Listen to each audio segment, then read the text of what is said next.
네, 안녕하십니까? 네, 안식일 첫 시간 또 성전을 찾으신 우리 모든 성도님들을 주의 이름으로 환영합니다. 또한 방송으로 또 예배에 참여하시는 우리 많은 성도님들 또 주의 이름으로 환영합니다. 자, 우리가 지금 계속 민수기에 나오는 말씀을 가지고 공부를 합니다. 오늘 말씀의 제목은 나시린의 규례와 하나님의 축복이라고 하는 좀 딱딱한 제목을 갖고 조금 이야기를 하려고 합니다. 요즘 날씨가 많이 따뜻해졌죠. 그리고 낮이 점점 길어집니다. 낮이 길어지니까 참 좋은 점이 있는데 안식일이 다가오니까 안 좋은 점도 있더라고요. 뭔지 아세요? 마음이 너무 느긋해집니다. 해가 기니까 금방 안식일 시간이 온다라는 생각을 자꾸 잊어버리게 되고요. 또 예배 시간이 더 촉박해지는 그런 느낌이 들었습니다. 우리의 삶이 그런 것 같아요. 힘들고 어려울 때는 하나님을 더 열심히 찾지만 우리의 삶이 조금 훈풍이 좀 불고 우리가 원하는 것들이 하나 둘 성취되는 것처럼 느껴질 때 우리의 믿음도 좀 느슨해지는 것 같습니다. 우리가 어떤 환경, 어떤 상황 가운데 있든지 간에 늘 하나님이 우선이 되고 하나님께 나아가는 시간에 최선을 다하는 성도들이 되면 참 좋겠다는 생각을 해보게 됩니다. 오늘 함께 나눌 말씀은 민수기 6장 2절과 22절로 27절에 있는 말씀을 가지고 같이 은혜를 나누길 원합니다. 우리 한 절씩 번갈아 가면서 읽겠습니다. 자, 6장 2절입니다. 이스라엘 자손에게 전하여 그들에게 이르라. 남자나 여자가 특별한 서원 곧 나시린의 서원을 하고 자기 몸을 구별하여 여호와께 드리려고 하면 여호와께서 모세에게 말씀하여 이르시되 아론과 그의 아들들에게 말하여 이르기를 너희는 이스라엘 자손을 위하여 이렇게 축복하여 이르되 여호와는 내게 복을 주시고 너를 지키시기를 원하며 여호와는 너의 얼굴을 내게 비추사 은혜 베푸시기를 원하며 여호와는 그 얼굴을 내게로 향하여 드사 평강 주시기를 원하노라 할지니라 하라. 그들은 이와 같이 내 이름으로 이스라엘 자손에게 축복할지니 내가 그들에게 복을 주리라. 네, 오늘 민수기 6장의 이야기는 하나님께서 출애굽을 한 그 이스라엘 백성들이 어떻게 가나안까지 들어가야 될지에 대한 이야기에 굉장히 중요한 힌트를 주는 구절입니다. 우리가 읽은 구절은 아주 짧지만요. 6장을 읽어보시면 우리에게 익숙하고 또 익숙하지 않은 이야기가 반복이 되는 것을 보게 됩니다.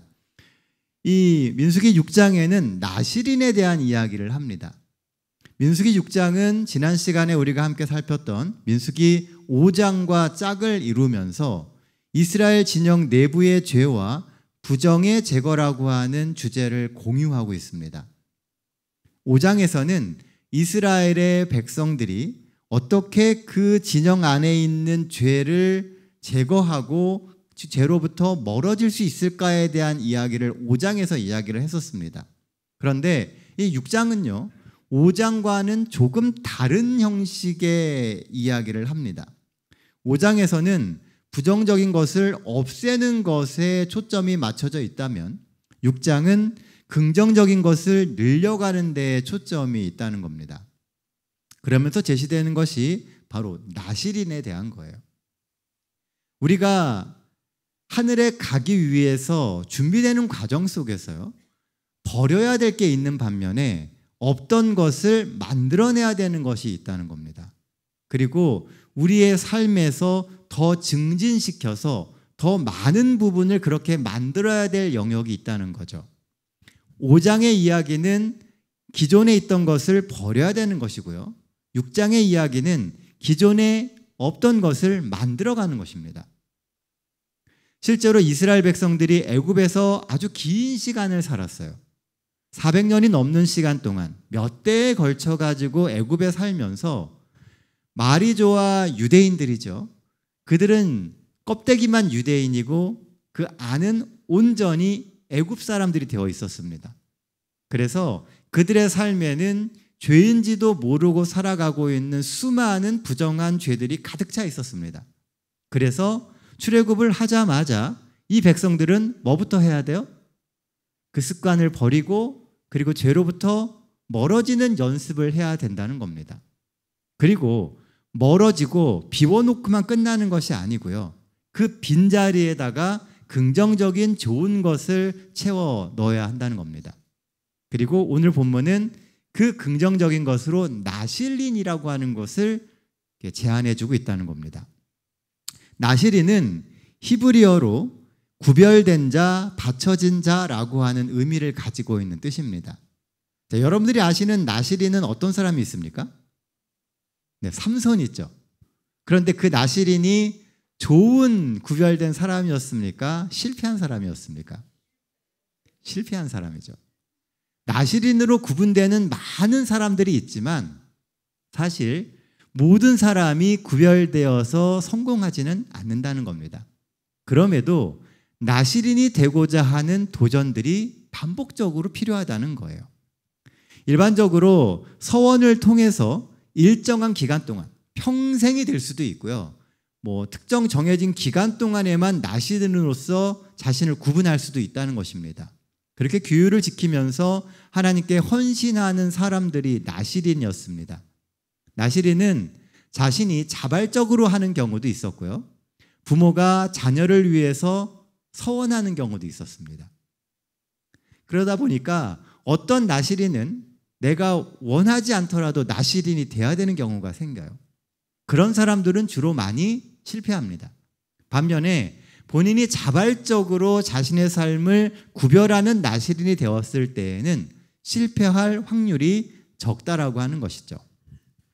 나실린의 이야기는 세상을 바꾸는 그 시작점이 되는 한 사람의 필요성에 대한 이야기입니다. 누군가가 하나님께 구분되고 하나님 안에서 자신의 삶을 드리는 그런 경험을 하게 될 때 그 공동체 전체가 하나님을 닮아갈 수 있다라고 하는 것을 보여주는 것이 나실린이라고 하는 것이죠. 가나안을 여는 그 구분점의 시작은 하나님 앞에서 자신을 구별할 수 있는 나실린과 같은 사람이 얼마나 많이 늘어나느냐에 달려 있다는 거예요. 우리가 하늘 가나안을 향해서 준비하며 가는 성도들이 되지 않습니까? 우리의 변화도 사실은 내가 하늘을 향해서 나아가면서 얼마나 내 삶을 구분하느냐에 따라 걸려 있다는 거죠. 그런 사람들이 많이 모인 공동체가 하나님을 더 닮은 공동체가 되는 것이고요. 그런 교회가 세상에 빛과 소금의 역할을 하는 교회가 될 수 있다는 겁니다. 우리 동탄새하늘교회가 지역사회에 더 많은 영향력을 끼치는 교회가 되기 위해서는요, 사실은 우리들 개개인이 그렇게 구분되는 사람으로 되어져야 한다는 것입니다. 오랜 시간 아까 말씀드린 것처럼 애굽에 살면서 하나님을 알기는 했지만 정작 삶을 구분하지 못하고 애굽의 문화 속에서 껍데기만 유대인인 수많은 유대인들 속에서 나를 구별해야 하는 일이 있어야 함을 말씀하시는 겁니다. 세상과 똑같이 그들 가운데서 그들하고 아무 색깔이 다르지 않은 상태로 살아가면 절대로 시간이 지난다고 그들이 하늘에 합당한, 가나안에 합당한 하나님의 백성이 될 수 없다는 거예요. 하나님이 우리의 인생의 길을 인도하시면 우리는 거기에 우리의 마음을 들여서 하나님이 인도하시는 그 길에 우리도 동의할 수 있어야 된다는 겁니다. 그래야지만 우리의 삶에 작은 변화들이 생겨날 수 있는 것입니다.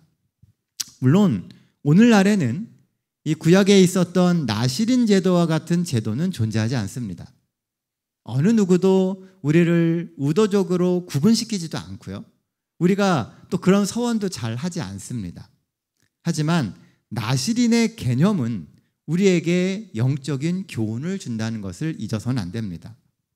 나실린은 하나님께 구별된 삶을 사는 사람들이었습니다. 오늘 우리를 뭐라고 불러요? 성도라고 부르잖아요. 거룩한 무리. 그리고 특히 우리는 재림 성도라고 이야기하죠. 예수님의 재림을 기다리는 거룩한 무리라고 우리를 이야기한다는 거예요. 우리는 결국 구분된 사람들이라는 겁니다. 우리가 성도가 되기 위해서는 구별됨이 있어야 되고 그것은 나실인의 영적 교훈과 연장선상에 있다는 겁니다.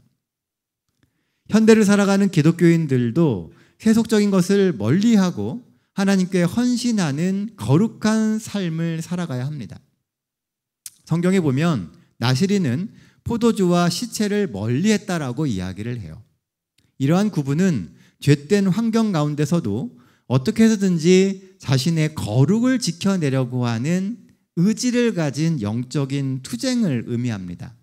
이처럼 모든 성도들은 영적 순결과 정결을 유지하는 것이 매우 중요해요.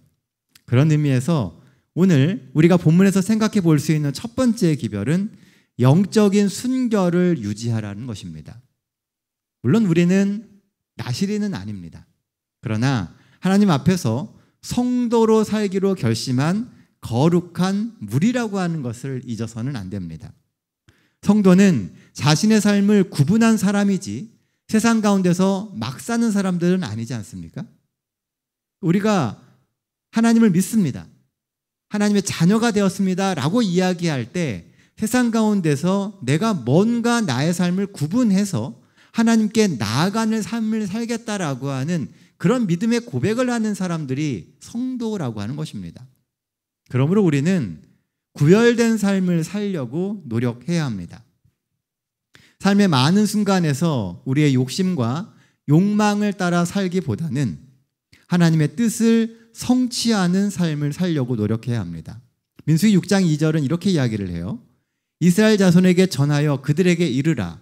남자나 여자가 특별한 서원 곧 나실인의 서원을 하고 자기 몸을 구별하여 여호와께 드리려고 하면, 여기 보면 구별됨에 대한 이야기를 하죠. 어찌 보면 좀 부담이 될 수 있는 이야기입니다. 자신의 삶의 자유를 잃어버리는 것처럼 느껴지기도 해요. 거룩이라고 하는 개념은 지난 시간에도 말씀을 드렸지만 왠지 우리에게는 내 삶에 속박을 만드는 것처럼 느껴질 수 있다는 겁니다. 그런데요, 하나님이 우리에게 거룩하라고 이야기하실 때에는 우리 삶을 속박하라는 이야기가 아니에요. 기억하시는지 모르겠습니다. 지난 시간에 하나님의 거룩이 우리를 뭐하게 한다고요? 거룩하게 만든다고 말씀을 드렸었습니다. 하나님이 거룩하시기 때문에 우리가 그 안에서 거룩해지게 되는 거예요. 우리가 부담을 갖고 우리의 삶을 속박하는 게 아니라 하나님이 우리를 통치하시고 우리의 인생을 이끌어 가실 수 있도록 그분의 삶의 영역 가운데 나를 두는 것이 거룩한 것입니다. 나를 구분한다라고 하는 것은 하나님이 내 삶을 통제하실 수 있는 곳에 나를 두는 거예요. 그런 의미에서 예배일을 기억하고 예배 시간을 기억해서 하나님의 성전에 있고 아침 저녁으로 우리가 말씀을 보며 우리의 삶을 구분하려고 하는 것은 매우 중요한 일이라는 겁니다. 그렇게 영적인 순결을 유지하려고 할 때 하나님께서 우리의 삶 속에 하나님의 일들을 이루어 가시는 거예요. 그리고 그것이 합력하여서 우리의 삶을 선하게 만들고 성화되게 만드는 것입니다. 어쩌면 이런 구분함이 바로 우리가 성화된 삶을 살아가는 방법일 수 있는 것입니다. 우리가 잘 아는 말씀 가운데 로마서 12장 1절 말씀이 있어요. 그러므로 형제들아, 내가 하나님의 모든 자비하심으로 너희를 권하노니 너희 몸을 하나님이 기뻐하시는 거룩한 산 제물로 드리라. 이는 너희가 드릴 영적 예배니라. 내 삶이 하나님 앞에 거룩한 산 제물로 드려질 때 우리의 삶은 주께서 역사하시는 믿음의 현장이 됩니다. 우리가 우리의 삶을 하나님께 드릴 때 하나님은 우리의 삶을 통하여서 하나님이 살아계심을 세상에 보여주세요. 그리고 그것을 우리는 성화된 삶이다라고 이야기합니다. 사단과의 선악의 대쟁투에서 영적인 순결을 지키는 힘은 내 안에 있는 능력이 아니라 하나님이 내게 주시는 능력이에요. 하나님이 내 삶을 그렇게 이끌어 가신다는 거죠. 내 의지로 하는 게 아니라 하나님이 주시는 의지를 가지고 하는 거예요. 그러니까 뭐 해야 됩니까? 더 많은 시간 우리는 더 겸손히 무릎 꿇을 수 있어야 한다는 겁니다. 여러분들의 삶은 하나님께 거룩히 구별되는 삶이 되어가고 있습니까? 오늘 우리는 우리의 뜻을 하나님 앞에 드리는 삶을 살고 있습니까? 조선 후기의 지리학자 김정호는요, 1861년도에 대동여 지도라고 하는 지도를 만들었습니다. 보시는 그림이 대동여 지도예요. 보시면 좀 뭐가 이상하죠? 지도 모양이 이상한 게 아니라 잘 보시면 노란색으로 이렇게 뭐가 그려진 게 보이시죠? 이 대동여 지도는요, 22개의 책의 형태로 만들어진 목판 지도입니다. 그러니까 이게 하나하나가 책이에요, 책. 접혀져 있는 책인데 그걸 다 이렇게 펼쳐놓으면 이렇게 지도가 되는 겁니다. 모두 붙이면 좌우 이 폭은 4.2m가 되고요. 높이는 6.7m가 됩니다. 그러니까 어마어마하게 큰 그림인 거예요. 3층 높이의 건물이 있어야 걸 수 있을 만한 높이입니다. 14개의 항목, 22개의 기호, 11,760여 종의 지명이 기록되어 있어요. 거기에는 전국의 군청과 역참 등을 기호로 담아냈고요. 산맥의 높낮이, 하천, 도로의 직선 거리, 물길의 깊이까지도 표기를 하고 있습니다. 김정호는요, 이 지도를 만들기 위해서 조선 팔도를 3번 이상 돌았고요. 백두산을 7번 이상 오르내리면서 지도를 만들었다고 합니다. 그런데 이런 고생을 한 이유가 뭐냐 하면 오로지 백성들에게 길을 알려주기 위한 열정이 있었기 때문이라고 기록하고 있습니다. 누군가에게 길을 알려주기 위해서 길을 찾는 사람들이 있습니다. 순결한 성도의 삶을 사는 것도 이와 같다고 생각합니다. 누가 그 노고와 그 노력을 알아주지 않을 수도 있어요. 그리고 어쩌면 그렇게 앞장서서 가는 길이 힘들고 어려울 수도 있습니다. 성도들의 길을 걷는 많은 이들이 흔들림 없이 믿음의 길을 갈 수 있도록 내가 먼저 성결한 삶, 모범이 되는 삶을 산다면 바로 나로 인해서 더 많은 이들이 구원의 길을 함께 가게 됩니다. 그리고 훗날에는 나와 함께 갔던 그 사람들이 내가 지치고 쓰러질 때 나를 붙들어서 앞으로 나아갈 수 있게 지켜주는 버팀목이 되어줍니다. 그래서 우리 모두는 성도가 돼야 돼요. 거룩한 무리가 돼야지 나 혼자 돼서는 안 된다는 겁니다. 서로 옆을 바라보고 옆에 사람들을 챙기고 그들이 영적으로 살아갈 수 있도록 옆에서 도와주는 일들을 함께하며 살아가야 된다는 겁니다. 이 일을 위해서 더 많이 기도할 수 있는 우리 모든 동탄 새하늘 성도들 되시기를 간절히 바랍니다. 본문이 주는 두 번째 기별은 성도를 축복하는 삶을 살라라고 하는 겁니다. 24절로 27절에 있는 말씀입니다. 여호와는 내게 복을 주시고 너를 지키시기를 원하며 여호와는 그의 얼굴을 내게 비추사 은혜 베푸시기를 원하며 여호와는 그 얼굴을 내게로 향해 드사 평강 주시기를 원하노라 할지니라 하라. 그들은 이같이 내 이름으로 이스라엘 자손에게 축복할지니 내가 그들에게 복을 주리라. 저는 이 구절 말씀을 아주 좋아합니다. 방문 갔을 때 이 구절의 이야기를 가지고 많이 설교를 하기도 해요. 자, 다시 한번 읽어볼까요? 여호와는 내게 복을 주시고 너를 지키기를 원하시며 여호와는 그의 얼굴을 내게 비추사 은혜 베푸시기를 원하며 여호와는 그 얼굴을 내게로 향하여 드사 평강 주시기를 원하노라 할지니라 하라. 그들은 이같이 내 이름으로 이스라엘 자손에게 축복할지니 내가 그들에게 뭘 주리라? 복을 주리라. 저도 여러분들을 이렇게 늘 축복하며 살 수 있기를 원합니다. 엘머 타운트의 축복하는 사람이 축복을 받는다라고 하는 책에 보면요, 이런 글이 있습니다. 아인슈타인은 성공하는 사람이 되려고 애쓰지 말고 가치 있는 사람이 되려고 노력하라라고 말했다. 다른 사람에게 가치 있는 사람이 될 때 우리는 그들을 도울 수 있다. 당신이 다른 사람들의 삶에 가치를 더해줄 때 그들도 당신에게 끌릴 것이다. 자기를 돕는 사람을 무시할 사람이 어디 있는가? 당신이 다른 사람들을 도울 때 그들이 당신을 사랑할 것이요 언제나 당신과 함께하려고 할 것이다. 사람들은 자신이 결코 끌리지 않는 사람들을 본능적으로 구별해낸다. 매사 부정적이고 비판적인 사람들과 어울리기 좋아하는 사람은 없다. 가뜩이나 버거운 인생살이에 그런 사람들과 어울리고 싶어하는 사람이 있을까? 우리는 우리를 믿어주고 격려하는 사람들과 어울리기를 좋아한다. 자신을 비난하고 혹평하는 사람들에게 자기 인생의 자리를 내어주는 사람은 좀처럼 없다. 사람들은 본능적으로 자신을 축복해주는 사람 옆에 있고 싶어 합니다. 우리가 그리스도 안에서 살아가고 성도로 살아가는데 큰 힘이 되는 것 중에 하나는 하나님이 우리를 축복하시기 때문에 그래요. 자, 그렇다면 우리는 서로에게 얼마나 자주 축복의 말을 해주고 있습니까?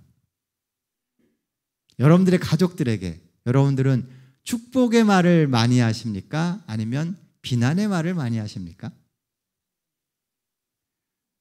머릿속으로는 축복해주고 사랑해주고 더 아껴주고 그런 말을 해주고 싶은데 입에서 먼저 뭐가 나와요? 늘 비난의 말이 먼저 나옵니다. 왜냐하면 우리는 내 마음을 당연히 상대가 알 거라고 생각해요. 평상시에 내가 밥도 해주고 빨래도 해주고 그리고 여러 가지 도와주니까 내 마음을 당연히 알고 있을 거라고 생각한다는 거죠. 그런데 그게 알아지던가요? 요즘에 세간에 아주 화제가 되고 있는 드라마가 있습니다. 뭔지 아십니까? 폭삭 속았수다라고 하는 드라마입니다. 네. 이 드라마를 사람들이 굉장히 많이 본다고 이야기를 해요. 근데 그 보는 이유가 뭐냐면요. 마음의 깊숙한 곳에 있는 우리 속에 있는 그 미안함, 사랑받았는데 사랑한다고 말 못했던 그 아쉬움들을 그 드라마에서 다루고 있기 때문이다라고 얘기를 합니다. 우리는요, 서로에게 축복의 말을 해줘야 합니다. 그런데 그것은 의도적으로 하지 않으면 쉽게 할 수가 없어요. 성도들 간의 축복도 똑같습니다. 우리가 의도적으로 축복의 말을 해줘야 돼요. 하나님이 당신에게 복 주시기를 원하고 하나님의 얼굴이 항상 당신을 향하기를 원하고 하나님이 늘 당신과 함께 하시기를 원합니다 라고 말해버릇해야 그게 어떻게 돼요? 나에게도 돌아온다는 겁니다. 예수님께서 제자들을 보내실 때도 가서 뭐라고 얘기하세요? 가서 그들의 평강을 빌라고 이야기합니다. 그들이 그 평강을 받아들이면 그들에게 평강이 가는 것이고 혹시라도 거절하면 그 평강이 돌아서 다시 나에게 올 거라고 이야기를 해요. 성경에 보면요. 부모들은 자신의 유언으로 늘 자녀들을 축복하는 것을 볼 수 있습니다. 늘 유언들을 보면 그 자녀들 하나하나의 이름을 부르면서 그들의 삶이 어떻게 되길 원한다라고 하는 축복의 이야기를 하죠. 자녀들에게 기도해주며 축복하고 서로 만나면 샬롬이라고 말하며 서로에게 하나님의 평강을 구하는 축복의 이야기들을 합니다. 우리가 서로를 축복하고 서로가 잘 되기를 바라줄 때 우리는 이 땅에서 하나님의 축복의 통로가 되는 겁니다. 왜 출애굽을 한 이 이스라엘 백성들에게 하나님은 축복에 대한 이야기를 하실까요? 애굽의 삶은요, 서로를 축복하는 삶이 아니라 서로를 경쟁 관계로 여기는 삶입니다. 그래서 누군가가 잘 되는 것이 나에게 늘 기쁨이 되지는 못해요. 우리가 세상에서 살다 보면요, 우리는 계속 그런 교육을 받아요. 경쟁에서 이겨야 되고, 경쟁에서 이긴다라고 하는 것은 내가 더 나은 위치, 더 좋은 자리를 차지하기 위해서 누군가를 밟고 올라가야 된다는 겁니다. 그래서 약육강식이라고 하는 이 정말 가슴 아픈 이야기를 당연한 현실로 받아들이게 만드는 교육을 우리는 아주 오랜 시간 받아오고 있다는 거예요. 그러다 보니까 누군가를 밟고 올라가고 누군가를 무너뜨리는 것이 너무나 당연한 삶의 방법인 것처럼, 인생의 처세술인 것처럼 배우게 되었다는 겁니다. 이스라엘 백성들도 똑같았습니다. 애굽에서 생존하기 위해서. 특히 이스라엘 백성들은 원래 애굽 사람들이 아니잖아요. 이방인이란 말이에요. 그곳에서는. 거기서 살아남기 위해서 얼마나 발버둥을 쳤을까요? 그러면서 이들의 삶 속에 은연중에 들어와 있었던 사고방식이 그렇게 경쟁하고 비난하고 그래서 내가 높여지는 그런 삶을 살아왔다는 거죠. 이제는 그걸 버려야 된다는 거예요. 하늘에서의 삶, 하나님이 예비하신 가나안에서의 삶은 그렇게 서로가 경쟁해서 살아가는 삶이 아니라 온전히 하나님을 믿으며 하나님이 열어주시는 그 복을 가지고 복을 나누는 삶을 살아야 하는 것이었던 것입니다. 하나님이 이스라엘 백성들을 택하시고 부르신 이유는 이 땅에서 그런 축복의 통로가 되기를 원하셨기 때문이 아닐까요? 제가 처음 동탄 새하늘교회 왔을 때 지금 보시는 것은요, 제가 아는 목사님께 부탁해서 만들었던 캘리그래피입니다. 그러니까 저희 동탄 새하늘교회의 표어이자 로고입니다. 성령바람 동탄 새하늘교회. 성령바람 동탄 새하늘교회. 무슨 의미인지 아십니까? 이 동탄 새하늘교회가 성령을 바라는 교회가 되길 바란다는 염원이 들어있고요. 또 우리의 삶에 하나님의 축복을 경험하는 성령의 신바람이 불기를 바라면서 그렇게 기도하면서 만들었던 표어입니다. 그래서 성령의 바람이 우리에게 임하고 또 우리가 그 성령을 간절히 바라면서 살아야겠다라고 하는 그런 염원이 담긴 표어예요. 저는 정말 우리 교회가 성령께서 임재하시는 그런 교회가 되기를 원합니다. 그래서 외적인 성장 아주 중요합니다. 요즘에 많은 분들이 이 새하늘교회의 외적인 성장에 대해서 굉장히 많은 관심을 가지십니다. 외적으로 우리는 계속 확장되고 있어요. 그런데 이 외적인 확장 못지않게 중요한 게 뭐냐면요, 우리 가운데 내적인 충만함이 있어야 된다는 겁니다. 출애굽을 했다고 그들이 모두가 다 성도가 되는 건 아니에요. 애굽에서 나온 사람들 중에요, 가나안까지 들어간 사람은 몇 명이었습니까? 2명이었습니다. 이건 진짜 안타까운 일이에요. 다 갈 수 있는 사람들이었는데 왜 2밖에 못 갔을까요?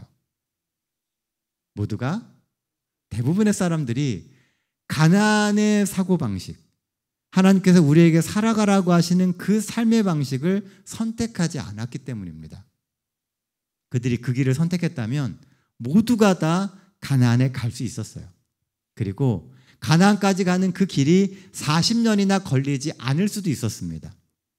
실제로 애굽에서 가나안까지 가는 길은요, 열심히 걸어가면 일주일이면 갑니다. 근데 그 일주일 길을 40년간 갔어요. 세대가 바뀌고 그들의 자녀의 자녀가 들어갑니다.